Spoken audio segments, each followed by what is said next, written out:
থাকবে। কিন্তু আল্লাহ পাক বেহেশতে একজন বেহেশতিবাসীর জন্য আল্লাহ এমন কত পবিত্র স্ত্রী রেখে দিয়েছে, যার চেহারার দিকে প্রথমবারের নজরে আপনি তাকে যত সুন্দর দেখবেন, দ্বিতীয়বার নজরে তার চেয়ে বেশি সুন্দর, পরের বারের নজরে তার চেয়ে আরো বেশি সুন্দর দেখা যাবে। হাদিসের কিতাবে এসেছে, আল্লাহর হাবিব সাল্লাল্লাহু আলাইহি সাল্লাম বলেন, আল্লাহ পাক প্রত্যেক জুমাবার বেহেশতের এক বাজারে বাজার করবেন। বেহেশতের পুরুষরা সেই বাজারে রওনা হবে। তারা যখন বাজারের দিকে যাবেন, আল্লাহ হাবিব বলেন, ফাতাহুব্বুরি মুসিমা, উত্তর দিক থেকে একটা বাতাস আসবে। সুবহানাল্লাহ। জান্নাতের বাতাস তো দুনিয়ার বাতাসের মতো না। দুনিয়ার বাতাসেরও দাম আছে। আল্লাহ দুনিয়ার বাতাসের ভিতরে অক্সিজেন রেখে দিয়েছেন। এই জন্য আমরা প্রত্যেক নিঃশ্বাসে কার্বন ডাই অক্সাইড বের করি আর অক্সিজেন গ্রহণ করি। আল্লাহ পাক বেহেশতের বাতাসে কি নিয়ামত রেখে দিয়েছে। আল্লাহর হাবিব বলেন, যখন ওই জুমাবার জান্নাতীরা বাজারে যাবে আর উত্তরের বাতাস যখন তাদের শরীরে লাগবে, তাদের শরীরের সৌন্দর্যগুলো বাড়তে থাকবে, তাদের পোশাকগুলো নতুন হতে থাকবে। আল্লাহর হাবিব বলেন, এরপর যখন তারা ওই বাজার থেকে আবার তাদের বাড়িতে যাবে, তাদের জন্য যে পুরো অপেক্ষা করছে, যে স্ত্রীগুলো অপেক্ষা করছে, তাদেরকে দেখে বলবে, ওয়াল্লাহি লাকাদ ইসতাতু বাদানা হুসনান ওয়া জামালা। ওই কুল্লা বলবে, আল্লাহর কসম, তোমরা যখন আমাদের থেকে পৃথক হয়ে বাজারের দিকে রওনা হয়েছিলে, এরপর তোমরা যখন আবার ফিরে আসছে, আল্লাহর কসম, আগের চাইতে তোমাদেরকে বেশি হ্যান্ডসাম দেখা যায়। তোমাদের সৌন্দর্য তো আগের থেকে আরো বেড়ে গেছে। ওই জান্নাতীরা বলবে, ওয়াল্লাহি ওয়া আনতুম, আল্লাহর কসম, তোমরাও এসে দেখলাম আগের থেকে বেশি সুন্দর হয়ে গেছে। সুবহানাল্লাহ। ইয়া হাজিরিন,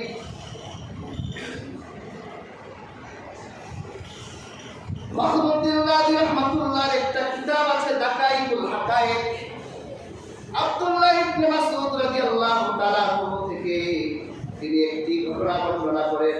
আল্লাহ যখন জান্নাতুল আদন তৈরি করলেন, জান্নাত ৮টা জান্নাতের মধ্যে একটা জান্নাতের নাম হলো জান্নাতুল আদন।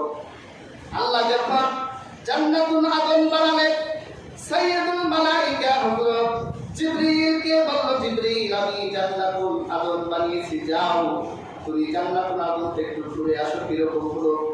হযরত জিবরীল আল্লাহ এই জান্নাতে যখন ভিজিটিং এর জন্য বের হলেন, তিনি যখন আল্লাহ জান্নাত পরিদর্শন করছেন, ভিজিটিং করছেন, হঠাৎ করে তিনি দেখলেন একটা ফুলের ঝলক তার দিকে আসলো। হযরত জিবরীলের কাছে মনে হলো যে এই নূরের ঝলকটা হয়তো আল্লাহর নূরের তাজাল্লি। সুবহানাল্লাহ। প্রিয় হাজিরিন, জিবরীল তো কোনদিন আল্লাহকে দেখেন নাই, আল্লাহর নূরের তাজাল্লিও দেখেন নাই। হযরত জিবরীল জান্নাতের ভিতরে নূরের ঝলক দেখে মনে করেছে আল্লাহর নূরের তাজাল্লি। এই জন্য হযরত জিবরীল সিজদায় পড়ে গেলেন। তখন নারী কণ্ঠের আওয়াজ এলো, জিবরীল, তুমি হয়তো আল্লাহর নূরের তাজাল্লি মনে করে সিজদা দিয়েছো। এটা আল্লাহর নূরের তাজাল্লি নয়, এটা জান্নাতুল আদনের একটা ফুলের নূরের ঝলক। সুবহানাল্লাহ। আল্লাহর হাবিব বলেন, যদি জান্নাতের কোনো রূপ এই পৃথিবীতে তার নখ যদি এই পৃথিবীর দিকে তুলে ধরতো, তার নখের নূরের ঝলকে গোটা পৃথিবী আলোকিত হয়ে যেত, চাঁদ সূর্য ম্লান হয়ে যেত। আল্লাহ হাবিব বলেন, জান্নাতের হুরের যে ওড়না আছে, আকাশ জমিন এর থেকে তার ওড়নার মূল্য বেশি।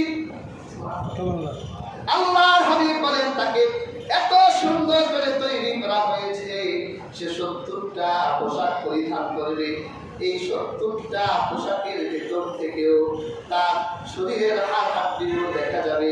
আল্লাহ রাসূল বলেন ডিমের ভিতর যে সাদা অংশ আছে এটা যেরকম নরম জান্নাতের হুরের শরীরের চাইতেও বেশি নরম। কাজী হাজরিন, আল্লাহ জান্নাতের হুর এই নিয়ামত জান্নাতীদের জন্য রেখেছেন। ওই জান্নাতের হুরগুলো আপনাদের জন্য অপেক্ষায় আছে, জান্নাতীদের জন্য অপেক্ষায় আছে। আল্লাহর কাছে দোয়া করে আল্লাহ কবে পাঠাবেন।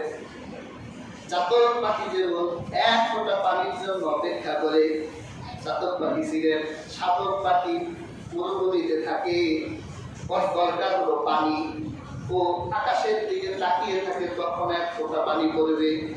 চাতক পাখি যেরকম এক ফোঁটা পানির জন্য অপেক্ষা করে, তার চাইতেও কোটি কোটি গুণ বেশি বেহেশতের ফুলওয়ালারা জান্নাতীদের জন্য অপেক্ষা করে। কাজে আমাদেরকে সেই জান্নাতের দিকে ধাবিত হতে হবে। তারা আপনাদেরকে কতটা ভালোবাসে জান্নাতীদেরকে। পেয়ার হাজিরিন, হযরত মুআজ বিন জাবাল রাদিয়াল্লাহু তাআলা আনহু এক বর্ণনা এসেছে, দুনিয়ার স্ত্রীরা যখন তার স্বামীকে কষ্ট দেয়, দেয় না? রাস্তাতে অনেক বেশি যখন কষ্ট দেয়, তখন জান্নাতের হুররা বলে, না তুই এই কষ্ট দিস না, ও তো কয়েকদিনের জন্য তোর মেহমান, ও কয়েকদিন পরেই তোর থেকে আমাদের কাছে চলে আসবে। কি ভালোবাসা নিয়ে আপনাদের জন্য আমাদের জন্য অপেক্ষা করছে। এটা হুর হচ্ছে একটা নিয়ামত। আল্লাহ কোরআনে হুরকে বলেছে আজওয়াজুল মুতাহহারা, আল্লাহ বলেছেন পুত পবিত্র স্ত্রী। সুবহানাল্লাহ। দুনিয়ার স্ত্রীরা অসুস্থ হয়, মাসে মাসে পেশাব হয়, পায়খানা হয়, আবার সুন্দরী যতই হোক রাতে ঘুমানোর পর সকালে মুখে বন্ধ। এই সুন্দরীর জন্য কত যুবক যে জীবন দেয় চিন্তাও করা যায়।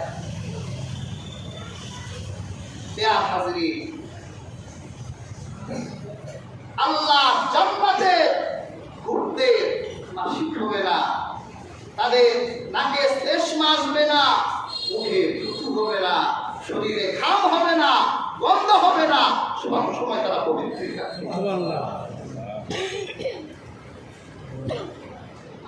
এই পৃথিবীতে ওই আল্লাহ বুজুর্গদের মধ্যে একজন বিখ্যাত বুজুর্গ ছিলেন মালিক বিন দিনার রাহমাতুল্লাহি আলাইহি। তিনি একবার সম্ভবত তিনি বাগদাদে ছিলেন, তিনি বাগদাদের এক বাজারে তিনি ঢুকেছেন। এরা আধ্যাত্মিক মানুষ, দুনিয়া মূল্য তাদের কাছে নাই, তারা সবসময় আখিরাত নিয়ে চিন্তা ভাবনা। তো উনি বাজারে গিয়ে দেখে বাজারে দাস দাসী উঠেছে। দেখবেন বাজারে দাস দাসী করে বাজারে যখন আপনার এই ঈদুল আজহায় গরু ছাগল উঠায়, দেখবেন যে গরুটা মোটা তাজা সবচেয়ে বড়, এখানে ভিড়ও বেশি থাকে। কিনে আর না কিনো ওখানে ভিড়টা একটু বেশি। আগেরকার যুগের দাস দাসীদের বাজারেও যে দাস দাসী সুস্থি সুন্দরী এর কদর থাকতো বেশি। মানুষ কিনুক আর না কিনুক একটু দাঁড়িয়ে দেখতে তো পারবে। তো মালিক বিন দিনার এই সবচেয়ে সুন্দরী দাসীর ভিড়ে তিনি ঢুকে পড়লেন। দেখে দাম হাঁটাহাঁটি হচ্ছে, কার চেয়ে কে বেশি। তো মালিক বিন দিনার হুজুর মানুষ তো, আর পৃথিবীতে হুজুর মানুষের কদর জায়গা মতো নাই। তো মালিক বিন দিনার বলল, সবাই খাবে, আমি এই রূপটা ক্রয় করতে চাই।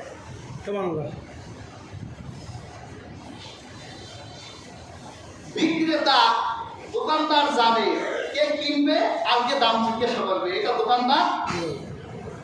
তো দোকানদার তো জানে হুজুর থেকে কিনবে না, এর কাছে তো পয়সাও। তুমি রসিকতা ছড়ে বললো, আপনি কি দিয়ে তাকে ক্রয় করতে চান? পকেট থেকে দুইটা খেজুরের বিচি বের করে বলে, আমি দুইটা খেজুরের বিচির বিনিময়ে তাকে ক্রয় করতে চাই। সবাই তো বেশি দিচ্ছে, হযরত মালিক বিন দিনার বলে, এই তুমি হেসো না, হাসির কথা বলিনি, শুনে রাখো তোমার এই দাসী যতই সুন্দরী হোক না কেন, তুমি যখন সকালবেলায় উৎসবের মুখ থেকে গন্ধ বের হয় কিনা, বের হয়, অসুস্থ হয় কিনা, অসুস্থ হয়, তার চোখ থেকে ময়লা বের হয় কিনা, ময়লা বের হয়, পেশাব করে কিনা, পেশাব করে, পায়খানা করে কিনা, পায়খানা করে, এই শুনে রাখো আমার কাছে এমন দাসীর সন্ধান আছে, যেই দাসী কোনোদিন অসুস্থ হয় না, পুজো পবিত্র। আমার কাছে এমন দাসীর সন্ধান আছে, যেই দাসীর নাক দিয়ে কখনো শ্লেষ্মা বের হয় না। আমার কাছে এমন দাসীর সন্ধান আছে, যার মুখের এক ফোঁটা থুতু যদি দুনিয়ায় পড়তো, দুনিয়া সুগান হয়ে যেত। দোকানদার কয়, জনাব এইরকম দাসী তো আমার দরকার, তাহলে আমার এই দাসীকে আপনি কিনে নেন, ওই দাসীর সন্ধান দেন, আমি কিনে বিক্রি করবো। হযরত মালিক বিন দিনার বলে, পাগল,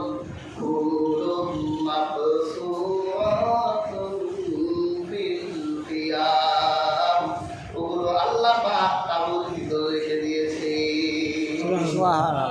ওগুলোর জন্য তোমার এক কাজ করতে হবে, ভালো কাজ করতে হবে। তুমি বাজারে দাসী উঠাইয়া তোমার জীবনকে এভাবে বৃদ্ধি নষ্ট করে দিও না। এই দাসীর ব্যবসা চালু, তুমি বেহেশতের দাসীর জন্য পাগল হয়ে যাও। কাজে হাজির, আল্লাহ পাক আমাদের জন্য, বেহেশতবাসীর জন্য আল্লাহ নিয়ামত হিসেবে রেখে দিয়েছে। আল্লাহ তাআলা বেহেশতবাসীকে সময় তো কম, আল্লাহ বেহেশত মানুষ যখন বেহেশতে যাবে, হাদিস পাকে এসেছে, রহমতের নবী বলেছে, আল্লাহ বেহেশতীদেরকে প্রথম কোন খাবারটা খেতে দিতেন, আল্লাহ নিয়ামত কোন খাবার? রহমতের নবী বলেছে, আল্লাহ গোটা পৃথিবীটাকে রুটি বানাইতেন। বুড়িগঙ্গার নদী থাকলেও থাকুক, যে নদী থাকুক, আল্লাহ গোটা পৃথিবীটাকে রুটি বানিয়ে দিবে। রহমতের নবী বলে, এরপর মাছের কলিজা ভুনা করা হবে, ষাঁড়ের কলিজা ভুনা করা হবে, বেহেশতীদের বলা হবে, তোমরা বিসমিল্লাহ করতে থাকো।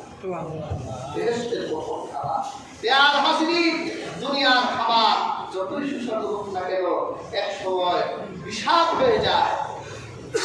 বেশি খেলে আউটপুট থেকে আবার ইনপুট হতে চায়, কিন্তু বেহেশতের প্রত্যেক মশলা খাবার পেটে যাওয়ার সাথে সাথে একটা ফিতুর হবে, মেশকের ঘ্রাণ হয়ে গেছে। আর আল্লাহ তাআলা সময় তো আর নাই, আল্লাহ তাআলা প্রত্যেক সপ্তাহে সপ্তাহে বেহেশতীদেরকে দাওয়াত খাওয়াবেন। আল্লাহ হাদিয়া পাঠাবেন, ফল পাঠাবেন। হাদিসে এসেছে, আল্লাহ সুবহানাহু ওয়া তাআলা বেহেশতীদের কাছে আল্লাহ নিজের পক্ষ থেকে ফল পাঠাবে। ফল দেখে বেহেশতীরা বলবে, ক্বালু হাদাল্লাযী রুযিকনা, আল্লাহ এই ফল তো দুনিয়ায় আম খাইলাম, আপনি আম পাঠালেন, দুনিয়ায় তো আম খেলাম। আল্লাহ বলেন, পাগলা, এটা দুনিয়ার রাজশাহীর ওই রূপালী আম না, তুই খেয়ে দেখ। তো দুনিয়ার রূপালী আমের চামড়া ফেলে দেওয়া হতো, আটি ফেলে দেওয়া হতো, এখানে আটি নাই, চামড়াও খাওয়া যাবে, চামড়াও সাথে, ভিতরের মাংসও সাথে। প্রত্যেক চষণে চষণে আল্লাহ স্বাদ পরিবর্তন করবে। একটার ভিতরে ল্যাংড়া, এটার মধ্যেই রূপালী। প্রত্যেক চষণে চষণে আল্লাহ তাআলা সেই ফলের স্বাদ পরিবর্তন করতে থাকবে। যেই স্বাদ একবার পরিবর্তন হবে, ওটা আবার রিটার্ন আর আসবে। কাজী হাজির, এই বেহেশতের প্রতিযোগিতা করতে হবে। আল্লাহ কোরআনে বলেছেন, ওয়াসারিউ ইলা মাগফিরাতিন মির রাব্বিকুম, তোমরা ক্ষমার প্রতিযোগিতা করো। ওয়া জান্নাতিন আরদুহাস সামাওয়াতু ওয়াল আরদ, এবং জান্নাত দেওয়া হবে যা আকাশ আর জমিনের মতো পরিব্যাপ্ত। ওয়াইদাতুল মুত্তাকিন, আল্লাহ মুত্তাকিদের জন্য রেখে দিয়েছেন। কাজেই আল্লাহ তাআলা আমাদেরকে মুত্তাকি হওয়ার তৌফিক দান করুন। এইরকম জান্নাতের অধিবাসী হিসেবে আল্লাহ তাআলা আমাদেরকে কবুল করুন। সুন্দর করে